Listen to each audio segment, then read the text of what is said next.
Psychics. They claim to possess powers which enable them to move inanimate objects, bend metal with the light stroke of a finger, and assist police in their search for slain victims. This man has been acclaimed as the world's leading psychic. Danny Korem investigates those who claim to have psychic powers. Now, you must consider that claims of psychic powers might be deceitful or even dangerous. Danny Korem, an alleged psychic, the first psychic confession. The newspapers and other media will often feature the exploits and claims of so-called psychics, and they will rarely call those claims of power into question. I'm Danny Korem, and for the past 12 years, I have been researching claims of psychic powers and presenting my findings in university lectures. Because of my expertise, a friend called and asked me to investigate a purported psychic who was influencing his brother. This program is about the shocking story that I found. It begins in Salt Lake City with a self-proclaimed psychic named James Hydrick. James Hydrick, martial arts instructor. Believed by many to be the world's leading psychic. Intellectually armed with a third-grade education and claiming to be self-taught in the martial arts, one is easily impressed by Hydrick's exhibitions of strength, cat-like agility, power unleashed in a blow from only 1 inch.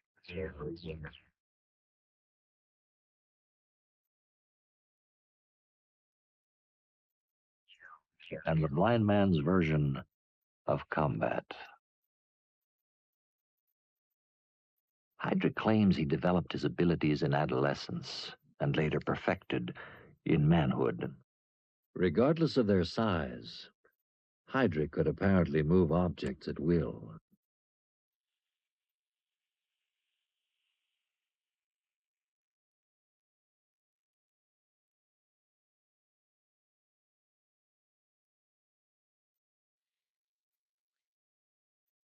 When I arrived in Salt Lake, Hydrick and his abilities were attracting extensive coverage by the local media. Earlier this month, a 21-year-old martial arts expert now living in Salt Lake walked into the Salt Lake Tribune and said, "I can move objects without touching them." Reporters and editors, skeptics and believers together watched as James Hydrick did, in fact, move pencils, turn pages in a notebook, and flutter the leaves of a plant. A publisher in Chicago wants to market a book about Hydrick's life, and some producers of national programs, including Johnny Carson and That's Incredible, have also expressed an interest in what he does.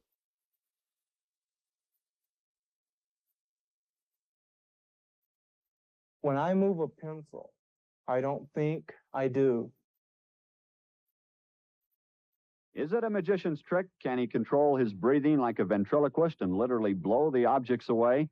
Hydrick refutes his critics by turning sideways and moving the object.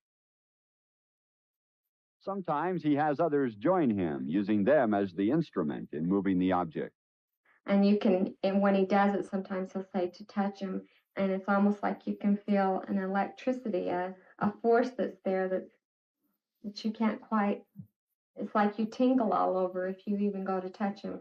The television exposure Hydrick received made his school of martial arts seem acceptable to parents like Steve and Sharon Clark, who Korem interviewed. The attitude, the way the man conducted himself, and the things that he did. So I told Jimmy that he could go ahead and enroll in the program. Hydrick's school enrolled over 300 students, but Hydrick had another goal. Get something like a monastery to where I can bring them up to where they all have mental power. $16,000 of funding was provided by this woman, Janice Schrock, a divorcee who adopted Hydrick after she visited him at his studio. He was 22 years old. Yes. Did you think that might be an unusual relationship, adopting somebody that old? Yes, but I thought of it in the light of he wanted to go somewhere, and he was interested in a monastery, and I had connections in this respect, and I thought that if he has made up his mind that that's what he wants to do, then I could help him in a lot of things. To aid the development of the monastery, she wanted Hydrick to visit a cult-like group in California. Swami Kriyananda, he has a city it's at Nevada City, California. It's known as Ananda. It's I think he has about 150 families that live there. I want him to visit because he was interested in a monastery, but he wanted a monastery where he'd have children and families and such things, and this is what Swami Kriyananda has. Hydrick's influence quickly spread to other parts of the country. Appearances on primetime television and billed by the tabloids as the world's leading psychic, other more reliable sources such as the Associated Press stated, Hydrick has at various times and always in the presence of reporters done the following. Turned the pages of telephone books from 10 feet away and moved pens, pencils, plants, and other objects by giving them hard stares. A scientist and professor of electrical engineering at the University of Utah, after much testing, also concluded that Hydrick's demonstrations of mind over matter were indeed authentic. Korem discovered that the Salt Lake police were also interested in Hydrick. Detective Clegg informed Korem that Hydrick had served time in Los Angeles for kidnapping and robbery, and he was considered dangerous by the Salt Lake police. James has quite a lot of ability. He's quite athletic, and he could be quite dangerous. There were others who also knew of Hydrick's criminal record. Before you make any decisions, read about my life, and he gave me this folder of police records. John and Krista Bates took in the 21-year-old Hydrick after he moved to Salt Lake from Los Angeles. They believed they could help him overcome his past. And that whole night I was sitting up in the dining room and I was reading it, and, it didn't, for some reason, upset me at all. I just felt like this boy needed some help, and maybe for some reason I could be the one to help him. The Bates had met my friend's brother, Steve, and John told me of Steve's harmful obsession with Hydrick's powers. James to have some connection with all of this supernatural stuff that was going on, and Steve just lost contact with reality, in essence, and for several days, they couldn't get him out of the hotel. He wouldn't eat, he wouldn't get dressed, and finally they were successful in getting him into the psychiatric clinic at the university, UCLA. But Hydrick's students were convinced that they too could possess the same psychic powers. Cause the building to crack, to rotate, cause that bag to react, cause the balls to move, cause the lights to move.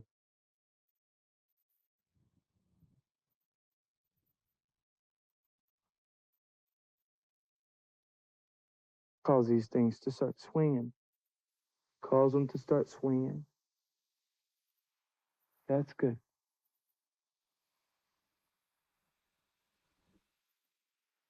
Do you believe that James is a fake?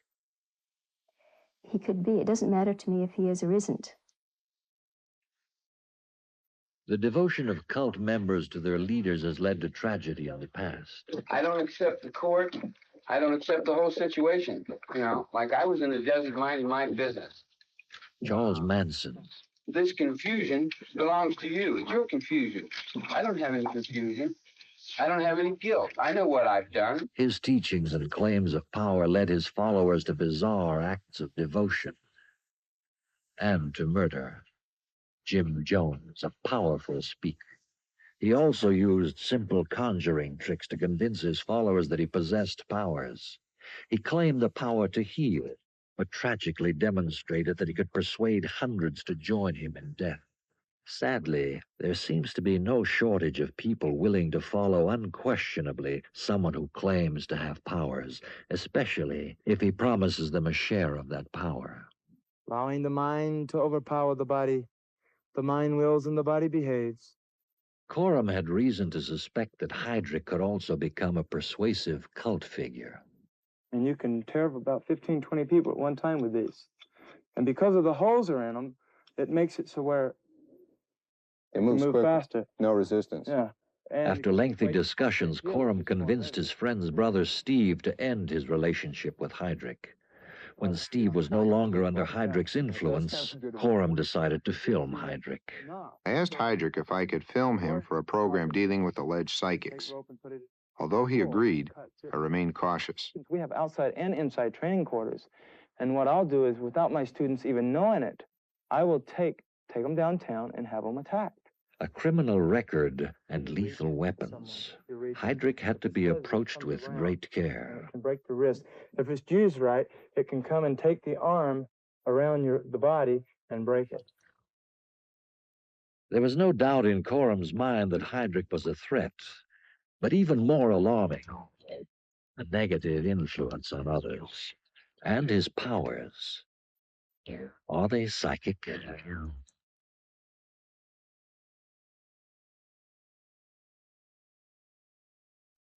James Hydrick. Lethal prowess.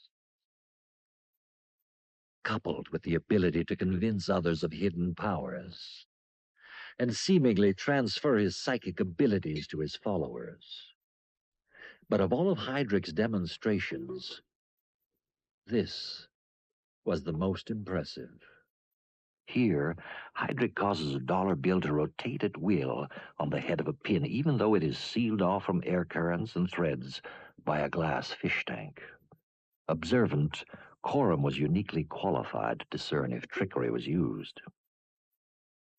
A world-class inventor of conjuring tricks, Danny Korem is a professional magician.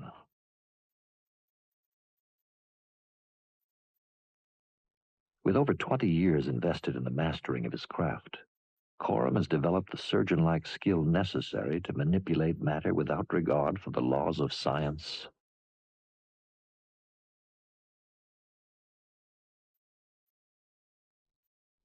or logic. The author and publisher of numerous texts for magicians, Korem specializes in a style of conjuring using borrowed objects and with his audience only a few inches away. You have a $5 bill? I just happen to have one right here. Just happened. In his office, Korem displays his skill for a television interview. Show both sides. Nothing else nice. By the way, I pulled back my sleeve so you would know there's nothing up my sleeves, right? Certainly. We fold the bill in half once like this. Fold it in half again like this. Fold it in half again one more time. Now, don't take your eyes off the 5. Lisa, I'll make you laugh. I'll make you cry. You've just kissed $4. Goodbye. Most people think I deceive them because my hands are quicker than the eye. Here you can see the same trick, but in slow motion. And it is still impossible to perceive how the trick is done. The principles of our craft have become so sophisticated that if Houdini were alive today, he too would be fooled by the tricks of the modern-day magician. In his book, The Fakers, Korem summarizes his investigations of alleged psychics, and it provides the basis for his university program, Fraud and the Supernatural, in which Korem presents many demonstrations which might easily be interpreted as psychic powers. Here, Korem has invited 5 people to join him on stage. 4 of the participants are asked to write down the name of someone they know.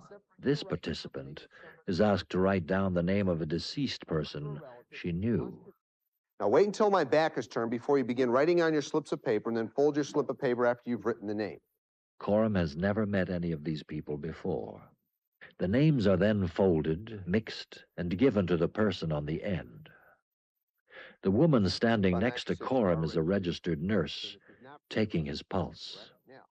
What I'd like you to do, ma'am, no, continue holding my pulse, is I'd like you to take up one of the slips of paper and hold it up to your forehead. Okay? If you notice any change in my pulse, let me know immediately. How's my pulse? Oh, Is it faster or slower? it's the regular pulse. About the same rate? Uh-huh. Okay. Would you please put that piece of paper down and pick up another one?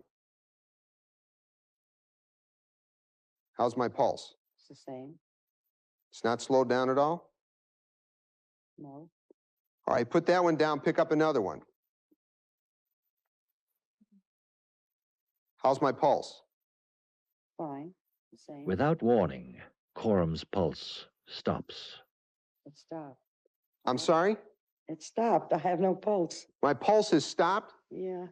There is no pulse? You're holding the name of the deceased. Let me have it. Do not open it. Hold it pressed tightly against your head. I want you to look at me. This was a gentleman, wasn't it, that you knew very well? It was a friend, and his name is Bruce Prather.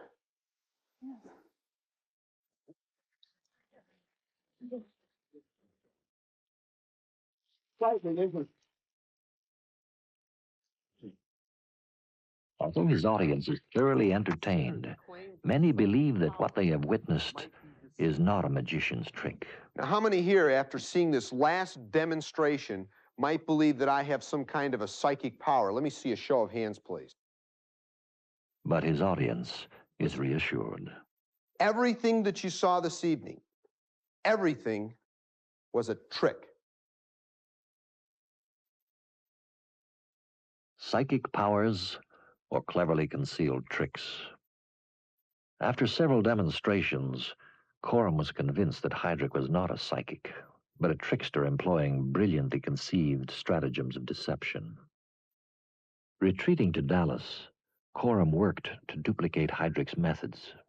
I believed Hydrick used a refined technique of exhaling puffs of air which caused the pencil to rotate. To accomplish this, the pencil must first be balanced on the edge of the table. Then, a puff of air is exhaled, not at the pencil, but at the table's surface. The air currents moving along the surface contact the delicately balanced pencil. To spin the pencil in the opposite direction, a puff of air is directed at the other end of the pencil. Duplicating Hydrick's head turn was far more difficult. With proper timing, I believe the head could be turned before the air currents reach the pencil. And with practice, success.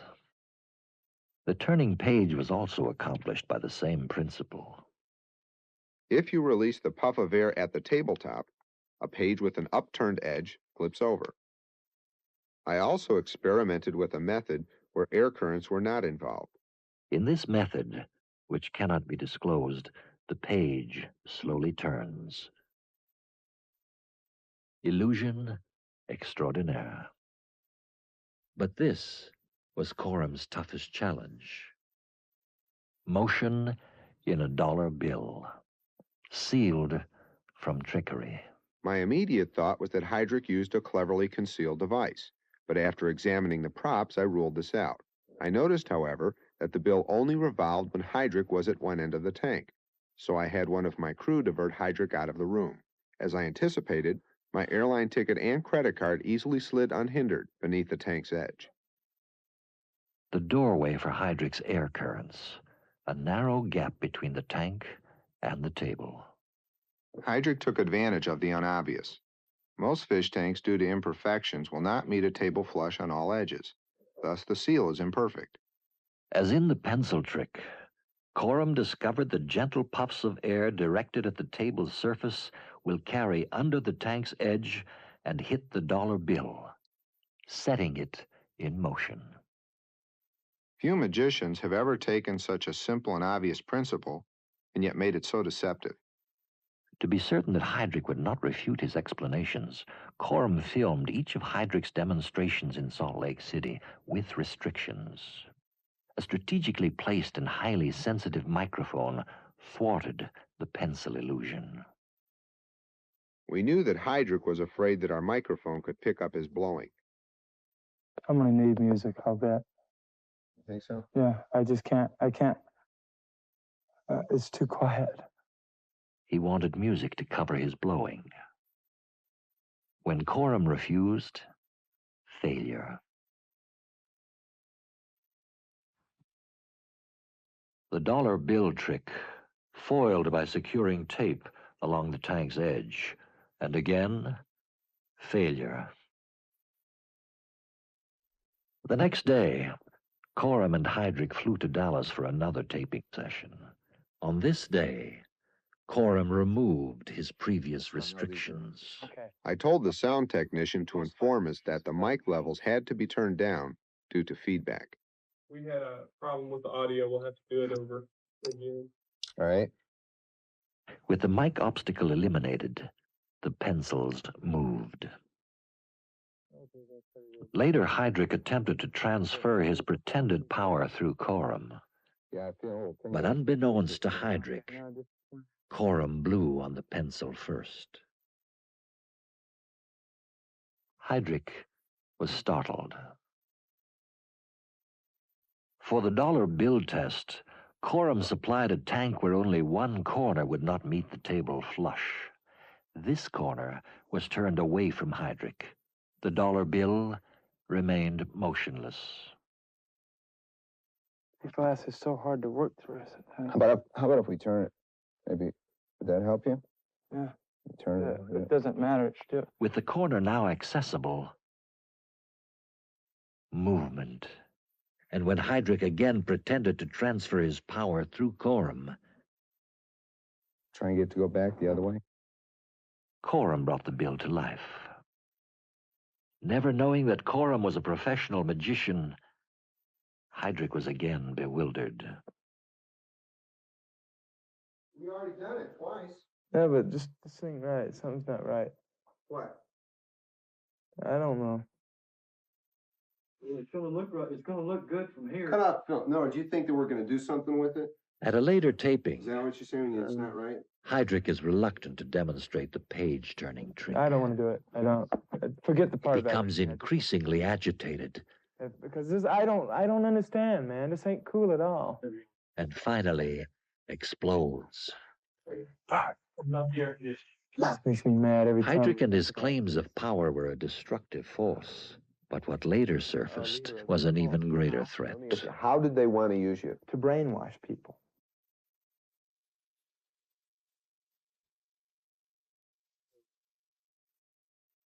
I could have went two ways, good or bad. After several hours of tense and exhaustive dialogue, Korem was able to persuade Hydrick to talk about his past. Korem then enlisted the help of Hugh Ainsworth, a former bureau chief for Newsweek, to verify the details of Hydrick's past. The taping lasted 2.5 hours and revealed not only trickery, but a life of tragedy and fantasy. The real legend of James Hydrick isn't the legend that we've seen on TV and that we've read a lot about. But there really is a legend here, and it's perhaps even more bizarre and unusual than we knew. Tell us, James, who you really are. Well, it's not, a lot I don't remember because, you know, I've suffered a lot of head injury from my father, and a lot of it just, well, I try to remember it, and it hurts, you know. But like my parents would lock me in a closet and they'd lock the door so I couldn't come out because I was supposed to embarrass them. In that closet, I'd close my eyes and I'd actually picture things coming up. I'd picture myself being in a big, huge house or a mansion, monastery in China somewhere. And it seems like something like astral projection. It seems like I was actually there. And I could actually physically hear things taking place. I might go into this thing, I'd hear a dong. And then when I'd appear, everybody would bow to me, and I'd be welcome to come in. Lock and dam on the Savannah River, where Hydrick's youthful fantasies extended beyond a locked closet. He tells of an imaginary Chinese mentor who taught him secret powers. That's where I met Master Wu. I had never seen a Chinese man before, so I looked, and there's this little old Chinese man, I guess about 5'4". He would say, he says, "To you, in my eyes, I see a strange animal in a new land." Like he would say, "Come with me and teach you I will of this jungle." Don't be smart, man. Just sit back there and take pictures. Hydrick's mother, Lois, a 37-year-old house painter. At the age of 18, she deserted Hydrick when only 3 years old. When I left Billy, I left him with all 4 young ones. Yeah. But Billy was a wife beater. I was 15 years old, he was 30. Yeah. I wasn't nothing but a kid. I didn't know nothing. By the time I was 21, I had 4 kids. So when you were a young boy and you were beaten and you were shoved aside and mistreated, you started a fantasy world of your own. Well, see what happened. A lot of my pain, like I'd get pain, like in fact, I got scars all over my stomach when I was young. I'd think about going to the moon. And I remember when my dad, he'd tie me to a barrel so I couldn't run, and he'd take you ever seen those little ping pong balls? take 2 of those things, stick them in my mouth, and tie my head, and he'd whoop me so I couldn't holler loud because he'd be drunk. And see, what I would think is about laying my head down and just, I would imagine rolling and going up to the moon. And by the time I got back, the beating's over. I mean, I'm cut up real bad, but... When his mother left, Hydrick's father later remarried. She recalls abuse from Hydrick's stepmother, Mary. But see, Mary, she didn't like my kids anyways. Well, they was mine, you know, mine and Billy's. And so Mary got mad at them one day. They done something they wasn't supposed to. So Mary tied them out in the yard to the tree. Well, it happened to be the same tree that the dog was tied to. And so when it comes supper time, Mary wouldn't feed them. So Billy come home. He said, well, what'd they do? Mary said they misbehaved, and I just tied them out there. Is there any truth to any of that? Hydrick's father, Billy, a former convict who served on a chain gang when Hydrick was an infant. Well, my wife always tried to treat him right. Of course, you know, when broken up families and I married again, well, they don't like her, or she don't like them sometimes, the way they act. She's tried to be nice. What was the one thing that you can remember the most about James? Well, when I was working them honky-tonks and couldn't get nobody to stay with him, I kept him in the car there a lot of times. He'd stay in the car while you went to work? Sleep at night? Sleep back there, had a station wagon. Hydrick was then shuffled to different foster homes. Later, at the age of 9, he was committed to Whitten Center, an institution for the mentally retarded. I went to Whitten Village and talked with him. That's another point I wanted to ask you. What was he doing? Why was he at Whitten Village? He wasn't retarded, was he? No, he wasn't retarded, and the welfare people done that on their own. I didn't have nothing to do with it. Why did they do that? I don't know.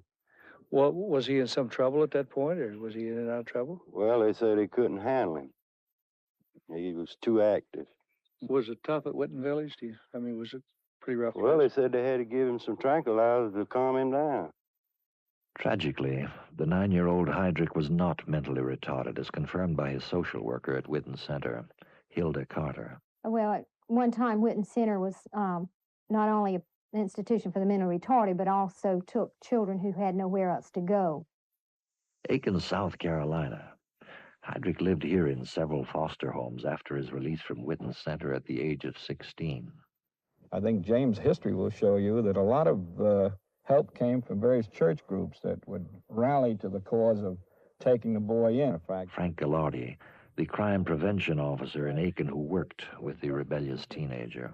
I just think that he's no different from any other young man. And like adults, if there's a lack of love shown and you're not wanted, you strike out. And I think in this case, this is what's happened with this young man. He never had anybody that really showed him any love. What would you do differently? Anything at all? Is there anything you could have done differently? Stayed with their father. Would you do that if you had a chance?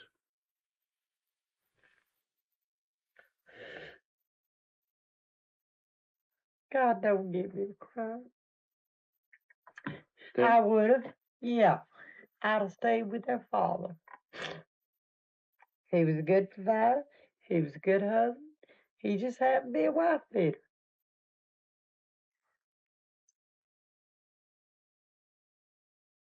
At age 17, Hydrick hitchhikes to California, away from Aiken and his scarred past.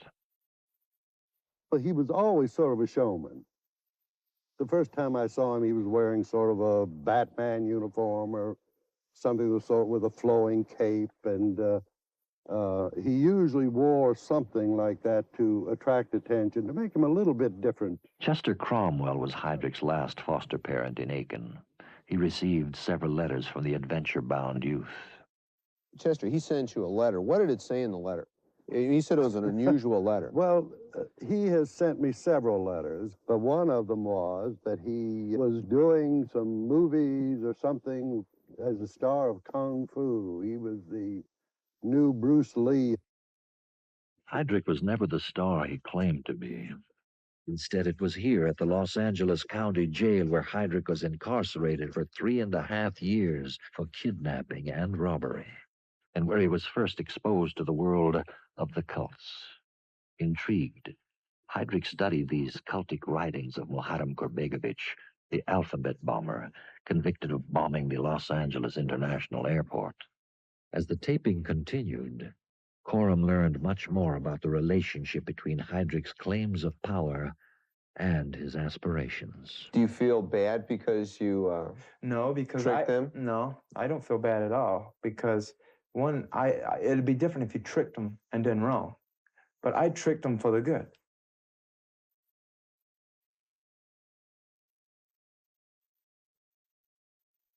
To eliminate any future threat, Korem believed Hydrick must reveal not only his past, but how and why he used his claims of power. Because of Korem's persistence, what you are about to see and hear is the first confession of a leading psychic. Hydrick begins by telling of his fascination with magic and magicians at the age of 9. And he'd show how easy it is to trick people. And you stand and you talk to the person, and all of a sudden he'd move his hands around, he'd throw the paper over the guy's head. And everybody in the audience is laughing, and this guy's going, now what are they laughing at? And he opened his hand, the guy goes like that. And it's just a sleight of hand. The guy's paying attention to the hand movement, and actually you're throwing the paper over his head.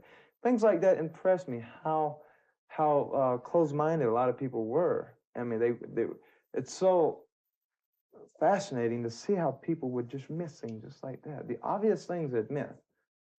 You know, we have something in common. We both learned our first trick at 9 years old, but I could read and write, and I had somebody to teach me. How did you learn? I mean, you couldn't even read and write. And basically, I'd con my teachers into reading to me. How did you do that? Just, I guess I'd have that little sweet voice that I could just do that. And Miss King used to read for me. She's a real good teacher. Her name's Miss King.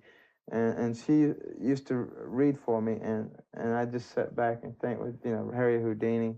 You got all these magicians who make rabbits disappear, and Harry Houdini makes an elephant disappear.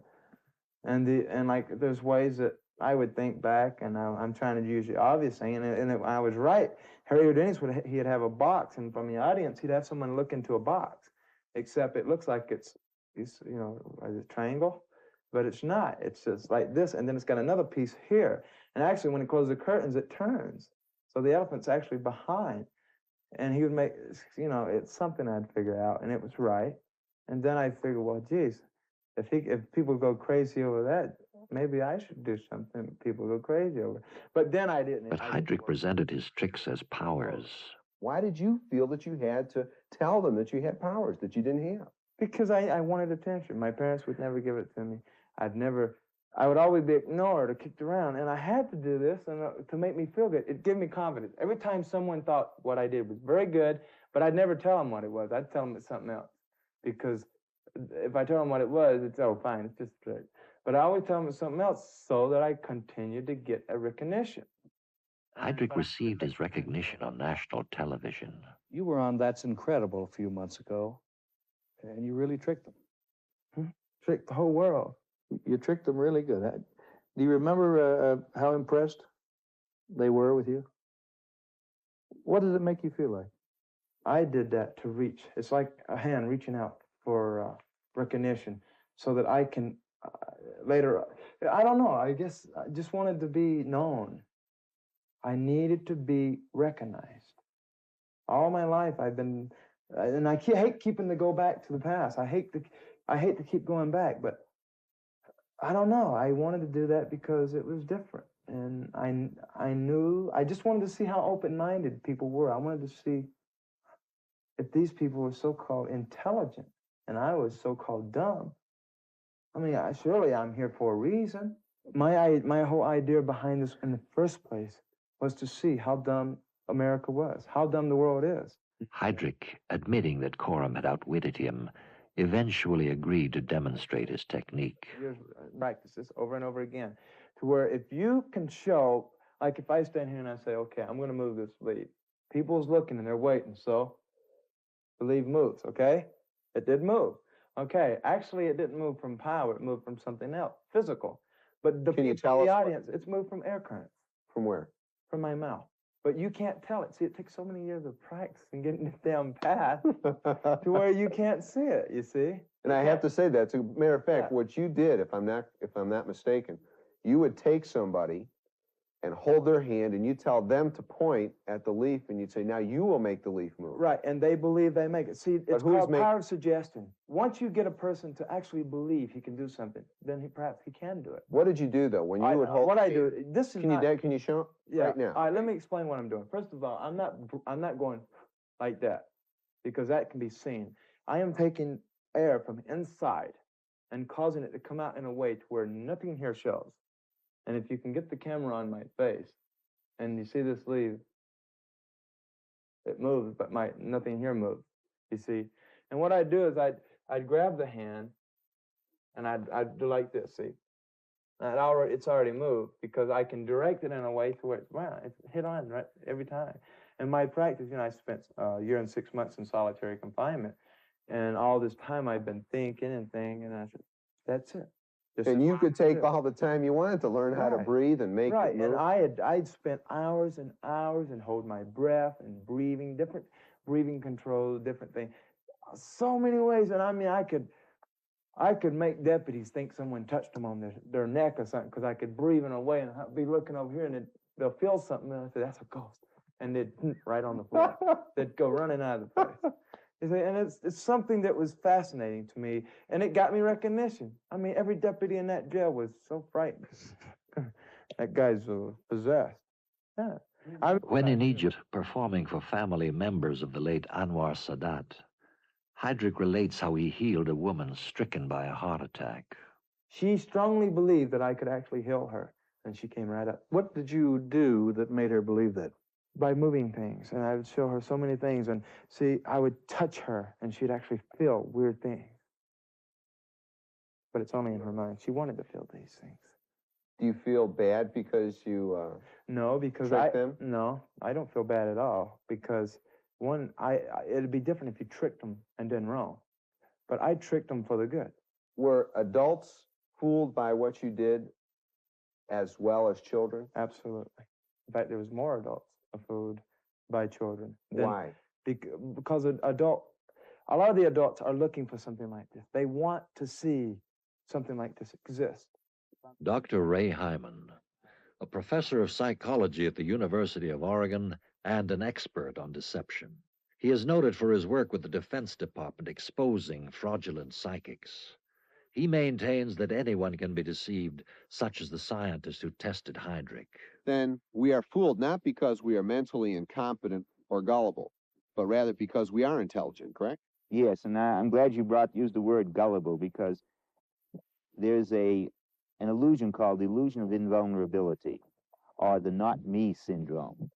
And when we see someone else being taken in, someone taken in by Hydrick, for example, if someone may watch this and say, gee, how gullible those people are to be taken in by something like that. And they say, that couldn't happen to me. Those people are gullible. And the very phrase of saying that person is gullible is a device, a psychological device to say, he's different from me. There's something wrong with that fellow. I couldn't fall for that.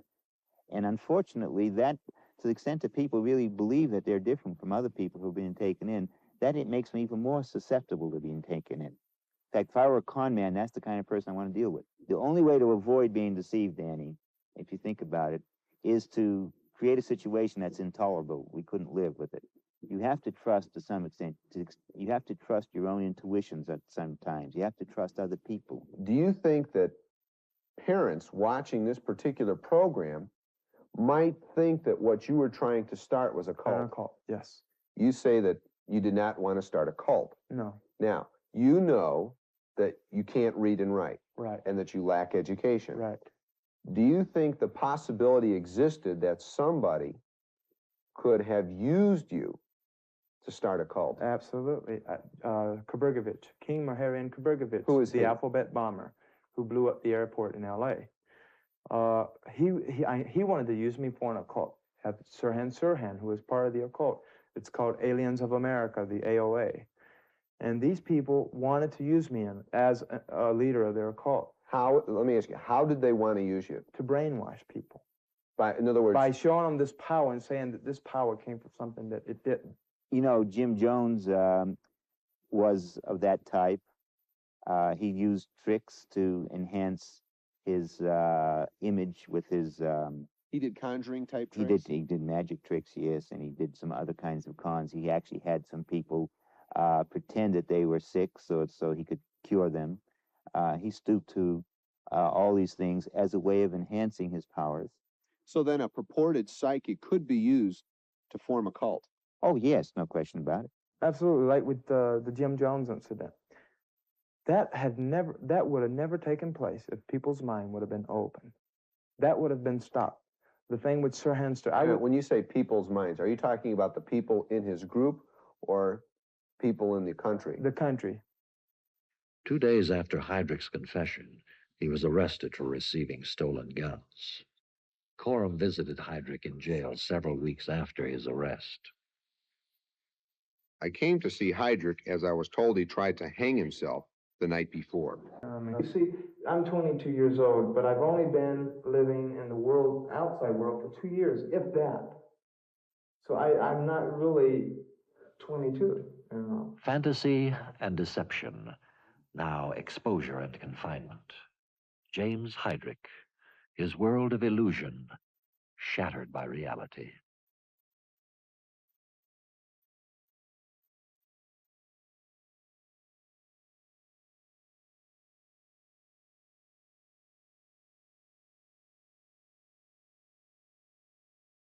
Hydrick's arrest confirmed my initial fears that he might be a negative influence on young people whom he attracted with his claims of power.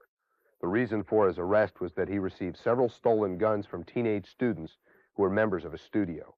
As a magician, it's very easy for me to understand how each of us can be deceived. But as Christians, we have a responsibility to know the difference between real and counterfeit powers. The Apostle Paul in 2 Thessalonians warns us that many will try and deceive us with counterfeit miracles, signs, and wonders.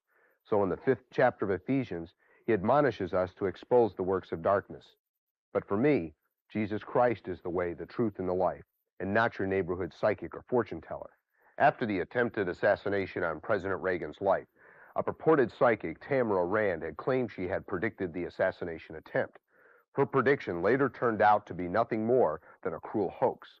Now, as a magician, I tell my audience that everything that I do is a trick. The James Hydricks and Tamara Rands, however, play in our fantasies and try and turn them into their own distorted reality. The Jim Jones reality was life-destroying. So when you hear of someone claiming to have psychic or supernatural powers, just be cautious. Until the next time, I'm Danny Korem.